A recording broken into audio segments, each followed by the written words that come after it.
الحمد لله وكفى والصلاة والسلام على من لا نبي بعد. قال تبارك وتعالى في القرآن المجيد والفرقان الحميد: أعوذ بالله من الشيطان الرجيم. بسم الله الرحمن الرحيم. خلق الإنسان علمه البيان. الآية. وقال رسول الله صلى الله عليه وسلم: إن من البيان لسحرا، وفي رواية إن بعض البيان لسحر، أو كما قال. والحديث رواه الإمام المبجل أبو عبد الله محمد بن إسماعيل البخاري رحمه الله في صحيحه: صدق الله وصدق رسوله النبي الكريم، ونحن على ذلك لمن الشاهدين والشاكرين، والحمد لله رب العالمين. والحبيب الذي ترجى شفاعته لكل حول من أحوال مفتهم. آپ ایک دفعہ درود شریف پڑھ لیں: اللہم صلی علی محمد وعلی آل محمد کما صلیت علی ابراہیم وعلی آل ابراہیم انک حمید مجید. اللہم بارک علی محمد وعلی آل محمد کما بارکت علی ابراہیم وعلی آل ابراہیم انک حمید مجید. الحمدللہ. حضرت مولانا وسیم، یہ جو اس طرف والے شور نہ کرو، مہربانی کرو یار، بیٹھ جائیں، بس شور نہ کریں. انتظامیہ خاموش ہے تو باقی خود خاموش ہو جائیں گے. شور انتظامیہ نے ڈالا ہوا. مولانا محمد وسیم صاحب دامت برکاتہ عالیہ کے اس گلشن میں دوسری دفعہ آنے کا اتفاق ہو رہا ہے، اور اس گلشن کو دیکھ کر، جنگل میں اس منگل کو دیکھ کر حضرت مولانا احمد علی لاہوری صاحب رحمہ اللہ کے قول یاد آتے ہیں. ابھی حال ہی میں 10 جلدوں میں ان کی تفسیر لاہوری چھپی ہے. مولانا سملک شہید صاحب رحمہ اللہ نے اسے جمع کیا ہے. اس میں وہ حضرت ابراہیم علیہ السلام اور بی بی ہاجرہ کا واقعہ بیان کرتے ہوئے لکھتے ہیں کہ اللہ والوں کی یہ پہچان ہے کہ وہ جہاں ہوتے ہیں تو وہاں جنگل میں بھی ہوں تو منگل کر دیتے ہیں، اور فاسق فاجر بدبخت کی یہ علامت ہے کہ اسے اگر شہر میں بٹھا دیا جائے تو شہر بھی اجاڑ دیتا ہے. یقیناً یہ پسماندہ علاقہ، اس کے اندر اتنی عظیم الشان اہل سنت کا مرکز، پھر طلباء کا اجتماع، پھر علماء کا آنا، یقیناً یہاں کی مسجد، یہاں کی انتظامیہ، برادر مکرم حضرت مولانا وسیم صاحب، ان کے سرپرستان اعلیٰ مولانا عدنان صاحب کلیانوی اور دیگر علماء ان کے ساتھیوں کی محنت کا ثمرہ ہے. ہماری آج کی جو یہ بزم ہے وہ خطابت کے عنوان پر ہے، خطابت کورس کے اوپر ہے. آپ خطابت کی اہمیت کا یا عالم دین کے لیے زبان کی اہمیت کا اندازہ اس سے لگا سکتے ہیں کہ اگر عالم دین کے پاس گفتگو کا ملکہ نہیں ہے، ایک طالب کے پاس، دیندار کے پاس گفتگو کا ملکہ نہیں، تو اس کی مثال ایسی ہے جیسے مشک و عنبر کی ڈبیا ہے لیکن ہے وہ بند، اس کی خوشبو اسی کے اندر ہے، کسی کو محسوس نہیں ہوگی. تو عالم کا علم اس کے اندر ہی ہے. جب تک وہ گفتگو نہیں کرے گا، جب تک وہ بات نہیں کرے گا، اس کے علم سے کوئی استفادہ حاصل نہیں کر سکتا. آپ کے سامنے میں نے قرآن مجید فرقان حمید کی آیت تلاوت فرمائی: خلق الانسان علمہ البیان. عجیب بات، امام رازی رحمہ اللہ فرماتے ہیں کہ اللہ نے انسان کی تخلیق کے فوراً بعد بغیر کسی عطف کے تعلیم کا ذکر کیا کہ اللہ نے انسان کو تخلیق کیا اور تخلیق کے ساتھ ہی اسے بولنے کا ملکہ عطا فرمایا، اسے بولنا سکھایا. یہ بغیر عطف، سارے مولوی بیٹھے ہو نا یار، طلباء سمجھتے تو ہو نا، یہ بغیر واو عاطفہ کے اس کو ذکر کرنا اس بات کی علامت ہے کہ انسان تو ہے ہی وہ جسے بولنا آتا، جسے گفتگو کرنا آتا، اصل انسان وہ ہے. اس لیے شاعر کہتے ہیں: لسان الفتى نصف ونصف فؤادہ ولم يبقى سوى لحم والدم. نوجوان انسان آدھا دل ہے آدھا زبان ہے. اگر زبان اور دل چھین لیا جائے تو سوائے خون اور جسم اور گوشت کچھ بھی نہیں بچتا. آپ اس زبان کی اہمیت کا اندازہ اس سے لگا لیں، بولنے کی اہمیت کے اس سے اندازہ لگا لیں. آپ سارے طلباء بیٹھے کہ نہیں بیٹھے؟ اور ثانیہ پڑھی ہے، تیسری منطق تو پڑھی ہوگی نا. تو منطق نے آپ نے اچھے خاصے، آپ ماشاءاللہ مدرسے میں آئے تھے، انسان تھے، خود بھی اپنے آپ انسان ہی سمجھتے تھے، لیکن جب منطق شروع کی تو معلوم ہوا کہ آپ تو حیوان ناطق ہے. ٹھیک ہے نا جی؟ تو آپ نے انسان کی حقیقت پڑھی ہوگی، حیوان ناطق. ایک عجیب بات آپ کو بتاؤں، یہ جو نطق ہے، نطق آپ نے پڑھو گے انسان کی حقیقت ہے، ایک حیوان اور ایک نطق. حالانکہ یہ نطق حقیقت ذاتیات میں داخل نہیں ہے، یہ عرضیات ہے. ہمارے بزرگوں میں سے بہت بڑے بزرگ گزرے علامہ عبدالعزیز پرہاروی رحمہ اللہ، 300 سے زیادہ علوم کے ماہر تھے، اور ان کا ایک مناظرہ ملا عبدالحکیم کے ساتھ حضرت شیخ موسیٰ روحانی بازی رحمہ اللہ ہمارے شرح جامع کی شروع میں حاصل محصول ہوا کرتی تھی، رابعہ والوں ابھی نہیں ہے، تو شروع میں حاصل محصول ہوا کرتی تھی، بڑی مشکل بحث ہے۔ اس کی شرح لکھی شیخ موسیٰ روحانی بازی رحمہ اللہ بغیت الکامل سامی کے نام سے۔ بغیت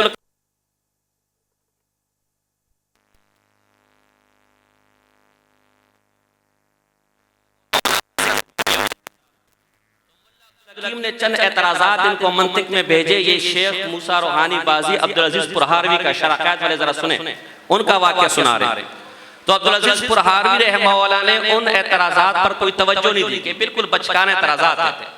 تو ملا عبدالحکیم شرف قادری کے ملا حکیم کے طلباء نے شور مچا دیا کہ عبدالعزیز پرہاروی 300 علوم کا دعویٰ کرتا ہے جبکہ ہمارے استاذ کے اعتراضات کے جوابات نہیں دے سکتا۔ تو جب یہ بات عبدالعزیز پرہاروی کوٹ ادو میں مدفون ہے، وہ آج بھی ہمارے پاکستان میں پنجاب میں، جب یہ بات ملا عبدالعزیز پرہاروی رحمہ اللہ تک پہنچی تو نہ صرف ان اعتراضات کے جواب دیے بلکہ 10 مزید اعتراضات کر کے کہا قیامت کی صبح تک تجھے وقت کس کا جواب دے دے۔ اور عجیب بات بولی کہ تو سمجھتے مجھے علم نہیں آتا، اللہ کی قسم اس وقت روئے زمین پر جتنے علماء موجود ہیں اللہ نے ان کو جتنا علم دیا ہے اور اللہ نے مجھے جو وہابی علم دیا، تمام علماء کا علم میرے علم کے 10% کے برابر بھی نہیں ہے۔ تو اس عبدالعزیز پرہاروی رحمہ اللہ کی مشہور شرح قائد کی بلا شرح ہیں، 35 کے قریب شرح ہیں، پھر خیالی ہے، پھر خیالی پر حواشی ہیں، 200 کے قریب حواشی چلے جاتے ہیں۔ لیکن شرح قائد پڑھنے پڑھانے والے ہر استاد سے آپ پوچھیں گے تو کہیں گے نبراز جیسی شرح کوئی نہیں۔ تو نبراز کے اندر جہاں حقائق الاشیاء ثابتۃ یہ بحث آتی ہے، وہاں شرح کے اندر حیوان ناطق کی مثال دی ہے۔ تو اس کو ذرا دیکھنا شرح قائد والے کون کون بیٹھے ہوئے ہیں ہاں تو دیکھنا ذرا۔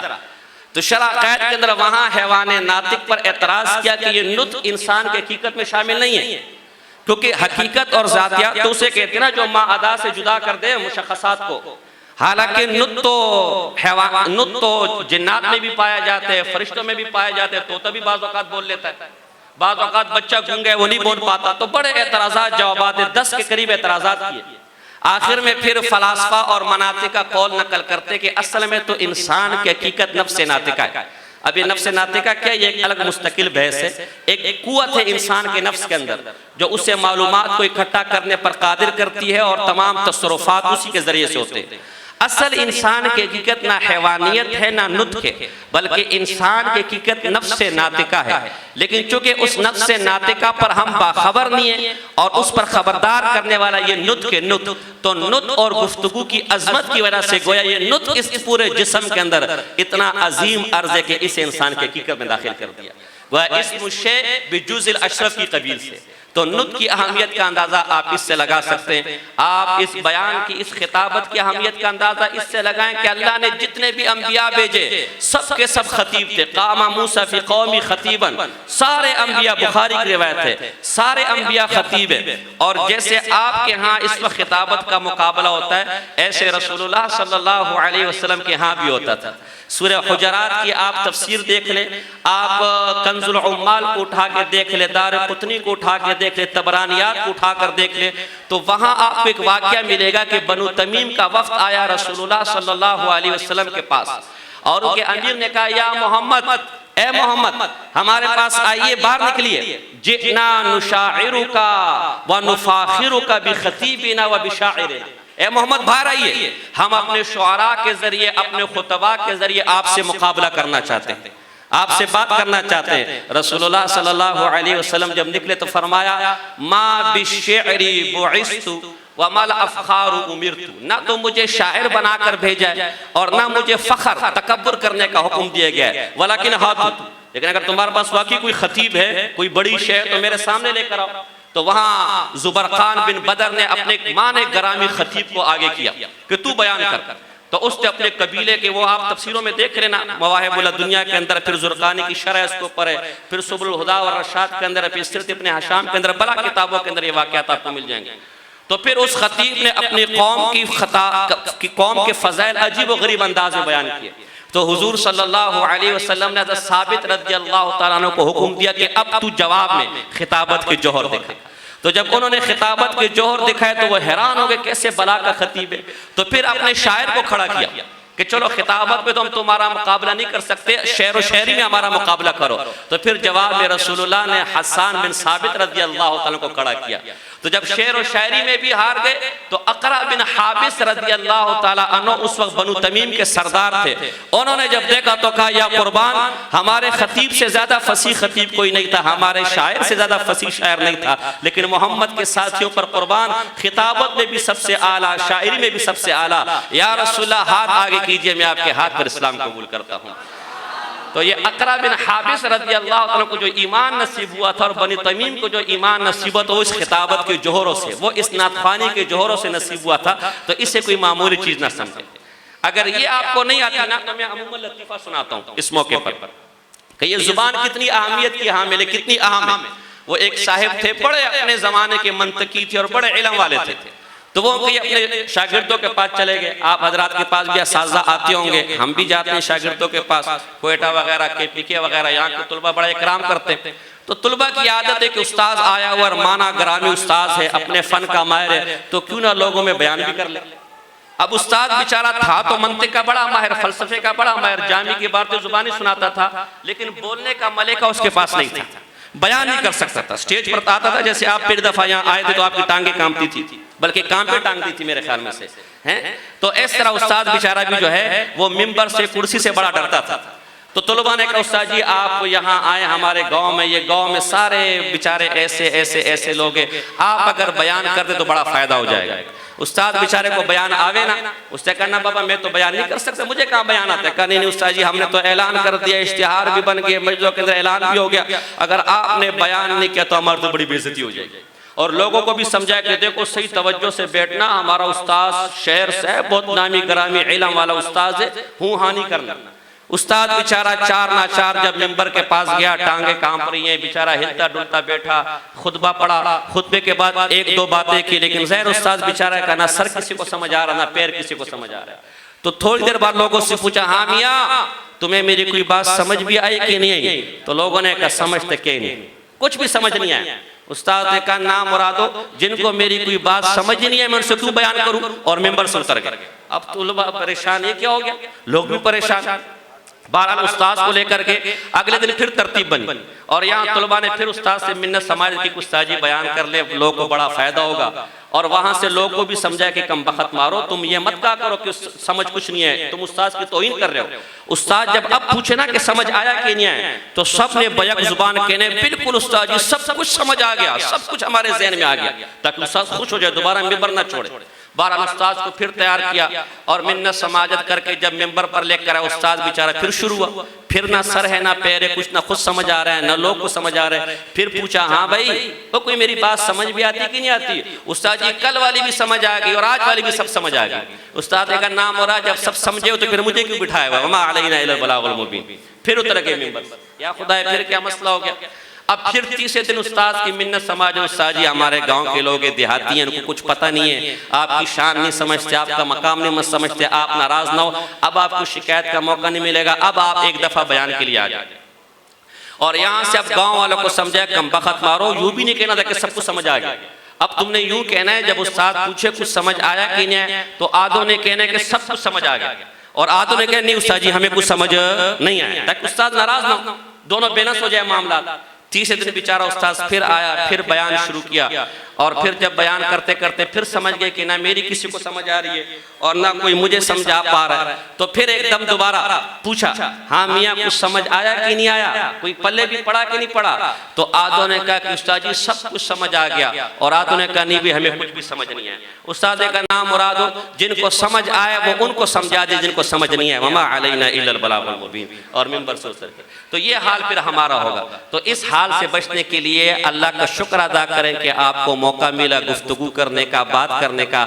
میں آخر میں بس اتنی بات کہوں گا کہ ایک چیز اس خطابت کے اندر رکھیں، ہمارے اس خطابت میں، نعت خوانیوں میں، ان میں پیسہ شہرت بہت ہے. ایک چیز کا خیال رکھیں، اخلاص، اللہ کی رضا کے لیے، اللہ کو راضی کرنے کے لیے. یزید بن ہارون رحمہ اللہ کا واقعہ لکھا ہے. ابن حجر حیثمی رحمہ اللہ نے متوفہ 974 ہجری، ہمارے بزرگوں میں سے بڑے بزرگ ابن حجر گزرے، آپ کی بخاری کی سند اس کے اندر کا نام ہے۔ یہ اس لئے کہہ رہا ہوں کہ کراچی کے بہت بڑے عالم دین کو میں نے سنا، وہ کہتا تھا ابن حجر حیثمی بدعتی ہے۔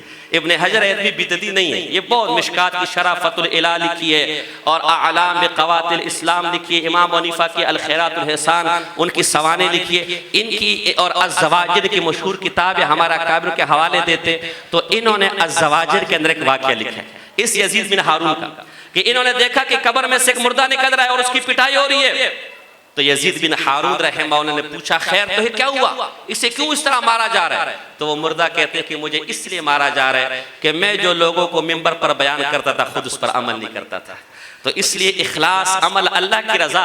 اور انہی یزید بن ہارون کا واقعہ سیر اعلام نبلاء کے اندر امام ذہبی رحمہ اللہ متوفہ 748 ہجری نے لکھا ہے کہ جب خود یہ یزید بن ہارون 60 سال تک منبر پر بیان کرتے رہے، خود جب یزید بن ہارون رحمہ اللہ فوت ہوئے قبر کے اندر گئے تو رات کو کسی نے خواب میں دیکھا کہ اللہ نے تیرے ساتھ کیا معاملہ کیا، تو فرمایا کہ جب مجھے قبر میں رکھا گیا فرشتے میرے پاس آئے کہ من ربکا من نبیکا ما دینکا، تو میں نے فرشتوں کا کہا 60 سال تک منبر سے لوگوں کو اللہ ہی تو بتلاتا رہا کہ اللہ کون ہے، 60 سال تک لوگوں کو منبر سے نبی ہی تو بتاتا رہا کہ نبی کون ہے، 60 سال تک لوگوں کو منبر سے دین ہی تو بتاتا رہا کہ دین کیا ہے۔ آج اس سفید واڑی سے پوچھتے ہو کہ اللہ کون ہے، نبی کون ہے، دین کون ہے، مجھے معلوم نہیں، فرشتوں نے کہا ہمیں تجھ سے ایسے ہی جواب کی امید تھی، اللہ نے تجھے بخش دیا۔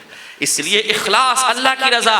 ملا علی قاری رحمہ اللہ 11ویں صدی ہجری کے امام ہیں، ہمارے بزرگوں میں سے گزرے، ان کی کتاب شرح شفا، قاضی عیاض کی کتاب الشفا بتعریف حقوق المصطفیٰ صلی اللہ علیہ وسلم، اس کی بلا شروع لکھی گئی ہے، علامہ خفاجی نے نسیم الریاض لکھی ہے اور ملا علی قاری نے شرح شفا لکھی ہے۔ شرح شفا کے اندر یہ واقعہ لکھتے ہیں، اے لوگوں کان کھول کر سن لو، ایک فاحشہ عورت، بدکارہ عورت، وہ بدکاری کر کے کماتی ہے، اور ایک مولوی عالم دین اللہ کا دین بیچ کر کماتا ہے۔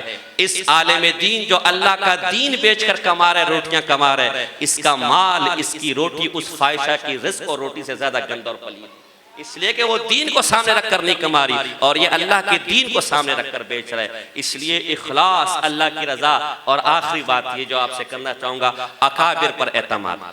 اپنے اکابر کو، اپنے بزرگ کو، اہل سنت والجماعت علماء دیوبند کے اکابر پر اندھا اعتماد کریں، ان پر یقین کریں، ان کے بارے میں یہ تصور ہو کہ آج اگر کوئی شخص آ جائے اور یہ کہہ دے کہ مولوی صاحب سورج مغرب سے طلوع ہو گیا ہے، آسمان پھٹ گیا ہے، زمین ریزہ ریزہ ہو گئی ہے، سورج بے نور ہو گیا ہے، پہاڑ اپنی جگہ سے ٹل گیا ہے، اس پر تو یقین کیا جا سکتا ہے، لیکن رب محمد کی قسم کوئی یہ کہہ دے کہ میرے اکابر گمراہ تھے، وہ دین حق سے ہٹے ہوئے تھے، وہ سیدھے رستے سے ہٹے ہوئے تھے، اللہ کی قسم اس پر اعتماد کرنے کو دل تیار نہیں ہے۔ اس لیے کہ ہم نے پڑھا ہے اپنے اکابر کو۔ امام عبید اللہ سندھی رحمہ اللہ شاہ ولی اللہ محدث دہلوی کے فلسفے میں لکھتا ہے کہ شیخ الہند محمود حسن دیوبندی رحمہ اللہ جب پڑھاتے تھے تو کہتے تھے کہ اس باب میں امام رازی نے یہ لکھا ہے، اس باب میں تفتزانی نے یہ لکھا ہے، اور اس باب میں محققین نے یہ لکھا ہے۔ تو امام عبید اللہ سندھی کہتے ہیں ہم حیران ہوتے تھے یہ کون شخص ہوگا جو امام رازی کے مقابلے میں محقق ہے، یہ کون شخص ہوگا جو علامہ تفتزانی کے مقابلے میں محقق ہے، لیکن جب بعد میں شاہ ولی اللہ محدث دہلوی اور امام نانوتوی کی کتب مطالعہ کرنے کی توفیق ملی تو ہمیں پتہ چلا کہ وہ محققین جسے امام رازی کے مقابلے میں ذکر کیا جاتا تھا، جسے امام تفتزانی کے مقابلے میں ذکر کیا جاتا تھا، وہ کوئی اور نہیں بلکہ امام نانوتوی اور شاہ ولی اللہ محدث دہلوی تھے۔